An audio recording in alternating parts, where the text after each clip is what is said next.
This is really crazy, apparently. This is what we're hearing from a commentator. I don't know exactly who it was, but there's a rumor going around right now that Buzzfeed's story may have just ruined the entire Mueller investigation. It might be pulling out, it's like the bottom Jenga piece, the whole tower falls. The reason for it is BuzzFeed made claims that law enforcement officials had fed them information that could trigger a leak investigation and force many people to go on the record under oath and start giving statements. And thus, before Mueller has had a chance to finish, they've extended this, BuzzFeed's publishing the story may have just created a huge legal problem for Mueller. I don't know how true that could be, but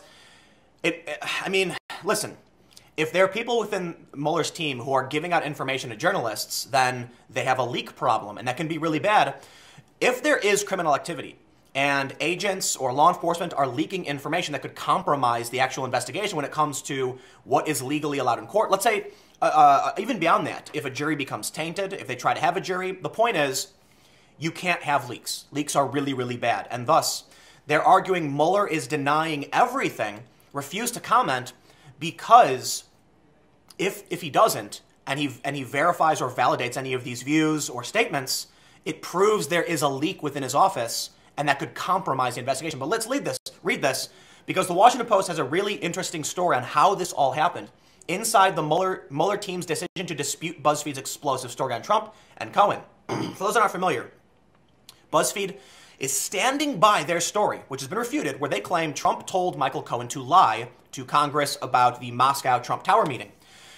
Mueller explicitly denies it. The New York Times and the Washington Post have published stories where they say their sources, who are knowledgeable on the matter, also refute it. And the goal of Mueller's refutation, the statement he made, was to deny everything about what BuzzFeed was claiming, all of it. You still have apologists who are so desperately trying to remove Trump that they're claiming now, no, Mueller's only disputing some certain things, saying they're not completely accurate. The story's still true. No, apparently this is all fake, and BuzzFeed may be compromising the Mueller investigation. So let's read this. This is from just the other day.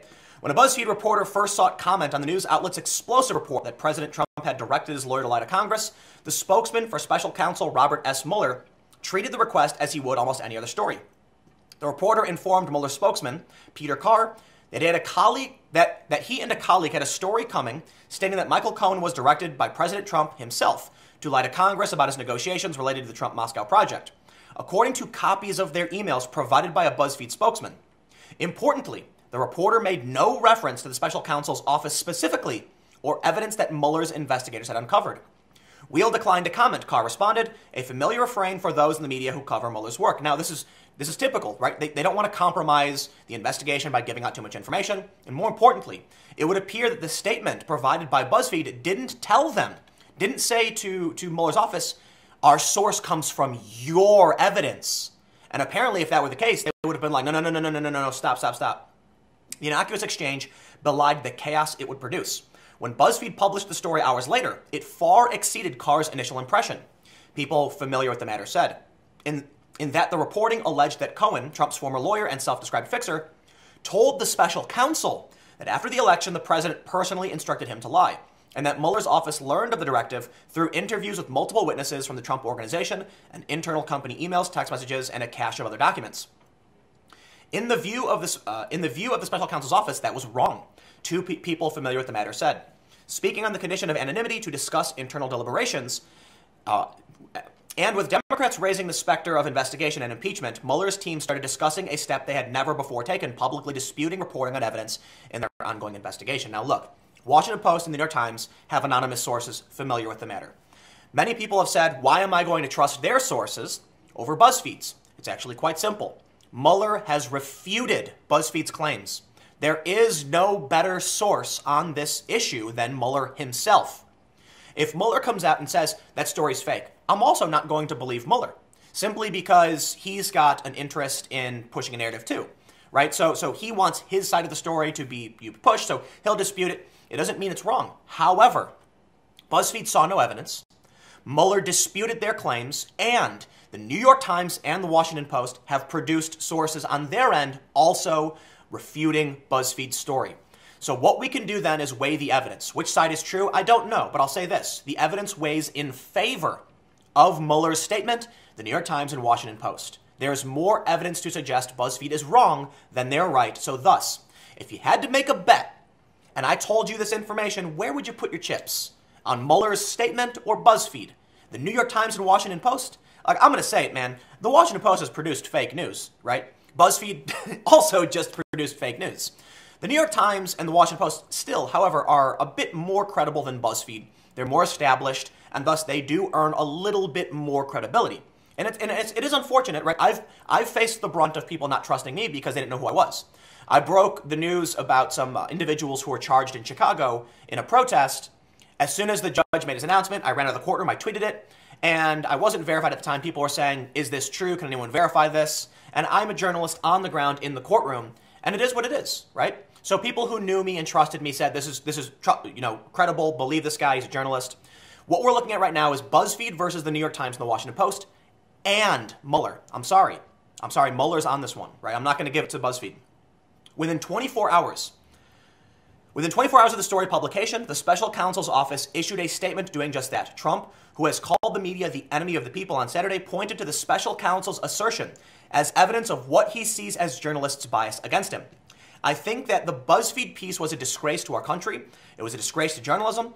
And I think also that the coverage by the mainstream media was disgraceful. And I think it's going to take a long time for the mainstream media to recover its credibility. Trump said Saturday, it's lost tremendous credibility, and believe me, that hurts me when I see that. BuzzFeed has stood by its reporting. In other fake news, the MAGA kids story, which is nightmarish, right? It is a nightmare scenario where the New York Times, BuzzFeed, Vox, The Verge, even conservatives, Charlie Kirk was tweeting saying, forgive the kids, they made a mistake. None of these people have seen any of the evidence. They're just running with a narrative, and it's terrifying. Just swaths of fake news. So, it's really gonna, it should send a message to all of you when you see stories like this from BuzzFeed. Trump actually thanked, he said something like there you go. Trump thanks Mueller for his statement on BuzzFeed, refuting BuzzFeed's story. It's got to say something when you're a Trump supporter. The president tells you fake news is a problem. Then you see the MAGA kids story. Then you see this Mueller story.